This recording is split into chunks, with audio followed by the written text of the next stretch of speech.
आखिर कैसी होगी आपकी किस्मत, क्या है आपकी किस्मत में, अगर आप जानना चाहते हैं तो केवल आपको चेक करना है कि जन्म के समय आप कौन सा भाग्य लेकर के आए हैं, कौन सा पैर लेकर के आए, सोने का, चांदी का, तांबे का या लोहे का।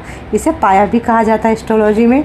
हर हर महादेव मित्रों, जय सिया राम। बहुत इंटरेस्टिंग टॉपिक है, वीडियो को शेयर ज़रूर करना।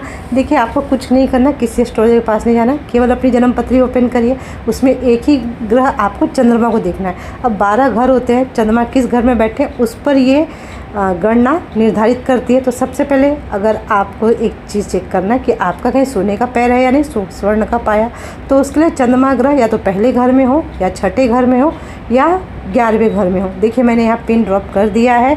जन्म पत्री में अलग अलग नंबर लिखे होंगे क्योंकि अलग अलग कुंडली होती है, परंतु आपको घर देखना है, नंबर नहीं देखना। जैसे पहला घर जहाँ मैंने नंबर 1 लिखा हो, पहला घर होता है जन्म पत्री, फिर वहाँ से काउंट करके आ जाइए। छठा घर, वहाँ से काउंट करेंगे तो 11वां घर आ जाएगा। तो इसी प्रकार से आप काउंटिंग करके देख सकते हैं। यदि आपकी जन्म पत्री के पहले, छठे, 11वें घर में चंद्रमा नहीं है तो कोई बात नहीं, आगे चेक करते हैं। क्या आपकी जन्म पत्री में दूसरे भाव में, पंचम भाव में या 9वें भाव में, इसमें से किसी भी एक भाव में चंद्रमा है तो इसका अर्थ है कि आप चांदी का पैर लेकर के आए हैं। अब इसमें भी नहीं है तो आगे चेक करते हैं। अगर तीसरे भाव में, 7वें भाव में या 10वें भाव में, इसमें से किसी भाव में चंद्रमा है ना, तब आपको समझना है कि आप तांबे का पैर लेकर के आए, जिसे ताम्र पाया कहा जाता है।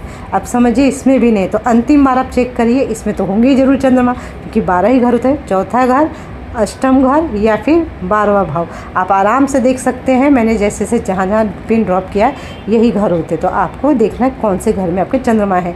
अगर इन घरों में है, इनमें से किसी भी एक भाव में, तो आपको समझना है कि लोहे का पैर आप लेकर के आए हैं।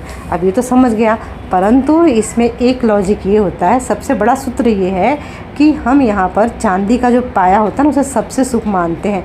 चांदी का पाया मतलब होनहार बीरवन के होत है चिकने पात। अगर आप यूपी सब समझ जाएंगे, ऐसे बच्चे जन्म से ही बहुत भाग्यशाली, तो जीवन में सभी सुख सुविधाएं मिलती है। उसके बाद जो पैर आता है वो आता है सोने का पैर। सोने के पैर वालों को नाम, यश, प्रसिद्धि की लालसा बहुत होती है, उन्हें मिलता ज़रूर है, परंतु चांदी वालों से थोड़ा ज़्यादा हार्डवर्क करना पड़ता है। उसके बाद आता है तांबे का पैर।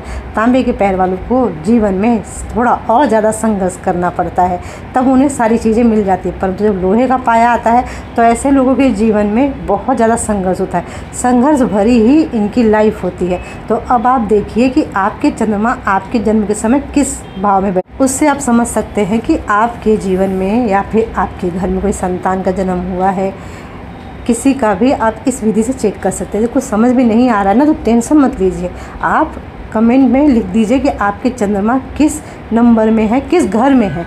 आप जस्ट बस इतना ही कमेंट कर दीजिए, मैं आपको बता दूंगी कि आप कौन सा पाया लेकर के आए हैं।